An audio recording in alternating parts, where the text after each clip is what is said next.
Hi friends, welcome back, or if you're joining us for the first time, welcome to the channel. My name is T and this is my YouTube channel, Crumpled Tea and Sewing. Today we're going to take a look at the Friday Pattern Company Saguaro Set. So we're going to do a pattern review of that today, and I'm going to tell you all the different makes that I've made with this beautiful pattern. So this is an easy to sew pattern that comes in sizes extra small to 7X. And I did the large. So I'll also put a link in the description box below so you can go over and look at the size chart. You can look at the price point. You can look at the options and all of that stuff. So it come in PDF as well as printed copy. So you can definitely order this and have it shipped to your home if that's something that you want, instead of actually downloading and taping a bunch of pieces together or sending it to the copy shop so that you can actually get it printed for you. So within this pattern, you get two patterns in one pattern. So you get the top and you also get the pants. So both are just very easy pull over or pull on, and you just have elastic as your closure. So for the top, it's a dolman style sleeve and you have a really deep V neckline. It does open in the front, and so if you don't want to have an open front garment, stay tuned. I'll tell you how I close mine up and what you can do to make it a little bit more modest for you. So for this pants, and I also want to say about the top, it's also a crop top, and I alter that a little bit as well. So again, stay tuned and I'll tell you about how I made those adjustments. Now for the pants, you also have elastic in the waistline, you have slanted pockets, and the pants are supposed to fit semi-loose fitting. So it's not a very loose billowing style, but it is somewhat loose, and it's not going to be close on the body at all. Now, in terms of fabric suggestions, you want something that is flowy. You want like things like your viscose, maybe cotton poplin, maybe shirtings, even chambray or linen. Those types of fabrics are going to be really perfect for this type of style. Now, if you want something like a denim, I would go with a really lightweight denim that's maybe 4 ounces or 5 ounces in weight, that doesn't have too much structure to it, and also offer a little bit like movability and things of that nature, like those types of denims that blows in the wind. I would say those types of denims would be perfect for this type of set. Now, let's talk about the modifications and adjustments that I made. Now, first, I made the neckline. I wanted to make sure that the neckline was not plunging on me, and I wanted to close it up. Now, with this style, it's kind of almost like a little bit of a wrap at the bottom. So it's not like a complete wrap. It's just like an overlap. That's more of that's more of an accurate description of it. It's more of an overlap at the bottom where the two points meet at the end of the bodice. So I didn't want to do it that way because the neckline would be a little bit more open and you can see more cleavage that way. And so instead I decided to sew a center seam up the center of the two front bodice sections. And I think mines were about, I want to say about maybe 2.5 inches in length. And then I also created facings, neck facings for the front and the back in order to finish off my neckline's raw edge, because I didn't want the bias binding. So the original pattern calls for bias binding, and you put that bias binding around the neckline before you even overlap the neckline together. The way that I created it, after sewing up that center seam, I was able to just finish off the neckline's raw edge with my facings and flip the facings on the inside. The front neckline, that facing extends all the way, let's see here. I'm going to see how long. I can't really explain it to you, but it's not it doesn't go all the way down into the band, and it's not sewn into the band, but it does stop like in between the band and the neckline, the point of the neckline here. It stops somewhere around here. So it is a little bit, it's not free floating because I attached it to the center front seam, and so it's not moving around. However, it's a little bit more of a free floating design than your bias binding. So it's there. As you can see, I have neckties here. You have the option to do these little neckties that you can put at the front. Now, because I altered the front neckline, I just had to sandwich. I had to create these ties and sandwich the ties in between the neckline and the bias binding. As you can see here, I do have a little bit of cleavage that's showing because I didn't sew it all the way up. However, it's more favorable to having it all the way open. So it's not as bad for me with that style. And if you actually don't want any cleavage showing at all, then you can sew that up a little bit more and kind of create your own little style there. For the dolman style sleeves, I have found that on the side of the dolman sleeves, it has like this angle. I can't really explain it, but it does. I can show it to you better with the other versions that I have made. The version that I'm wearing right now, this is like a lightweight denim tencel type fabric that I purchased from Joann Fabrics several years ago. And I wanted to use it as a matching set with my husband and my son. And so I created garments for them in this same print here. And so I decided to use this Saguaro Set top for this. Now, this denim, it's very soft, it's very drapey, and it doesn't have much weight to it. So it's light to medium weight. However, I will say this, in terms of the slanted sleeve, because the pattern is a little bit, it calls for, you know, more fluid type fabrics. You can definitely see that angle cut if you choose those fluid type those fluid type fabrics, and it'll kind of like be noticeable, and it'll kind of wave in the wind a lot. And so I decided to alter that on this variation, and I don't have that angle on it.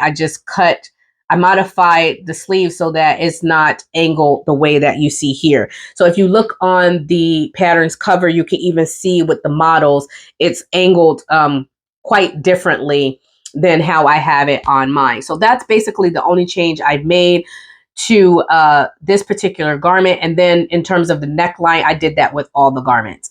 So I made in total 4 different tops and 2 pants. So for the tops that I have made, so this is the first, and I just wanted to say in terms of like the elastic in the waist, it has this really cool detail where at the lower edge of the elastic, you're top stitching 1/4 of an inch. And then at the top of the elastic, you're stitching away from that area 1/4 of an inch as well.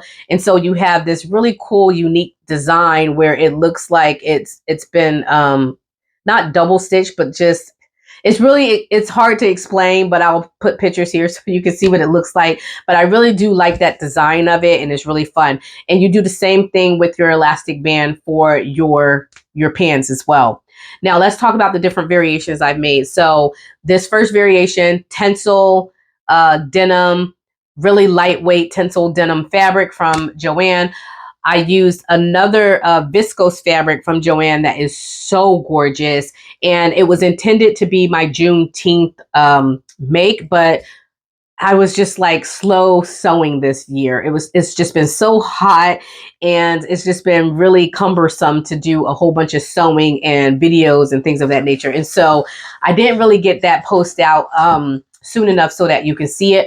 But the face of the fabric is so gorgeous. It has like all these different faces on the fabric of brown and black figures, which is so cute. I absolutely love this fabric. When I first saw the fabric, I was just like, oh, this is so wonderful. What can I make with this? And the Saguaro top was perfect for this. I absolutely love this. It's probably my favorite out of all four. I really like it. It's on a really soft blue background. And like I said, on the foreground, you have different skin tones of black and brown individuals, which I think is so cute. And then you have your different hairstyles and stuff. Like you have the Bantu knots and the afros, and just such a really cool design. I absolutely love that fabric.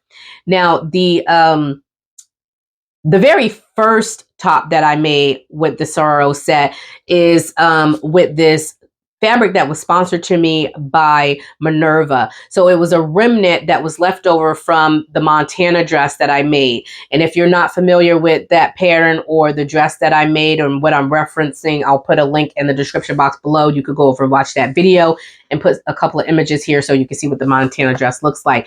But I absolutely loved this variation as well. I love the earth tones, the tan background, and then the really muted earthy green colors and the navy blue and the earthy orange color. Just such a beautiful fabric. I absolutely love that fabric, and I love that variation as well. Now, I had a little bit of fabric left over, not enough to do pants, but enough to do like a skirt or something like that. And so I was able to do that for that variation there. And I absolutely love that one. I believe all of these variations I made. So the first variation, which is the herbal variation, I made a medium, and I found that that one was a little bit more closer of a fit. And so I decided to change up and use a large for the ones going forward. And so for this variation, the variation with the different black and different brown people on it, that was also a medium. I'm sorry, a large. In terms of the pants, the first pair of pants that I made, it was a mock-up, and I made a medium, and I found that it was just way too tight and too close in the hips. And I believe that that medium is supposed to be like a 42, maybe a 43 or something like that. For the hips, which would make sense because my hips are 42, but I thought because the fabric that I was using was going to be a little bit more, looser fitting, that it wouldn't matter, but it does. It's really, I would say that the pattern in terms of the pants, very true to size. So make sure you stick to the finished garment size chart for that. In terms of like the size for the top, the tops go in, extra small, small, medium, large, and obviously they have their corresponding sizes for your bust. But this is drafted, I believe, for a B cup. And so I think that's why I needed to go up to the size large, because I could have gotten away with the size medium based on the finished garment measurements. For the medium. However, I think it's because it's drafted for the B cup and I have a fuller bust. And so that's probably why I needed to go up to the size large. So just keep that in mind as well. Depending on your cup size, you may need to go up or you might need to go down depending on what your cup size is. Now, in terms of the pants, like I said, I think they're very true to size. And you probably, if depending on what kind of ease you want in your pants, you need to keep that in mind. So my hips, like I said, 41, 42, I would actually like maybe 4 to 5 inches of ease if I want a loose style as what it's showing on the envelope. And so I moved from did I say I started off with a medium? I think for the pants, I think I started off with a small, and the small was the 42. And then I chose the medium, and the medium is what you're seeing with the denim tensile twill that is of this fabric here. And I think that one is like a 44. So I had fun sewing these. It was a really nice, easy project to do, very easy to create a set. Not anything too hard or anything like that. Really easy. What I like about these easy patterns is if you want to actually modify things like the neckline, like I did, or things of that nature, it's really easy to do because it's just a simple pattern block. And so I really enjoyed myself with these. In terms of the length of the top. As I mentioned before, I did add a little bit of length to it, and I think it was like 2 inches because I didn't want it to be too cropped.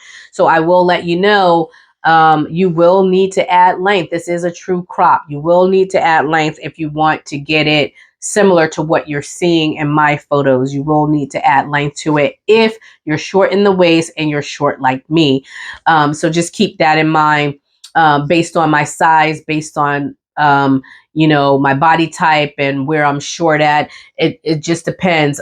You might need to lengthen your garment. If you already made this and if you enjoyed it, or if you didn't enjoy it, let me know what your comments are in the comment section below and what kind of fabric you chose for your project. Thank you all for tuning in and for watching the entire video. If you made it to this point, thank you so much. If you are new to the channel, please consider subscribing if you like today's video or any of the videos on my channel, and let me know what your thoughts are. And I can't wait to talk to you all in the next video. I hope you all have a happy and blessed sewing week, and stay creative, everyone. Bye.